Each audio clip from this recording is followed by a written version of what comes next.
غزہ کے نہتے مسلمانوں سے اظہار یکجہتی کے لیے ملا فاضل چوک میں ایک بڑا احتجاجی مظاہرہ کیا گیا، جس کا اہتمام جماعت اسلامی اور جمعیت علماء اسلام نے مشترکہ طور پر کیا۔ مظاہرے میں شہر بھر سے کارکنان عوام نے بڑی تعداد میں شرکت کی۔ اجتماع سے مفتی اختر، حافظ عبدالکریم، مولانا محمد انور منور، مولانا لیاقت بلوچ، مولانا قاسم اور سعید احمد نے خطاب کرتے ہوئے اسرائیلی مظالم کی شدید مذمت کے عالمی برادری سے فوری اور عملی اقدامات اٹھانے کا مطالبہ کیا۔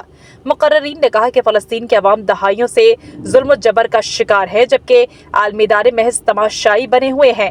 مقررین کا کہنا تھا کہ امت مسلمہ ایک جسم کی مانند ہے، لہٰذا عالم اسلام کے حکمرانوں کو متحد ہو کر فلسطینی عوام کی آزادی کے لیے مؤثر کردار ادا کرنا ہوگا۔ شرکاء نے ہاتھوں میں جھنڈے اٹھا رکھے تھے جن پر اسرائیلی جارحیت کے خلاف اور فلسطینی عوام سے اظہار یکجہتی کے نعرے درج تھے۔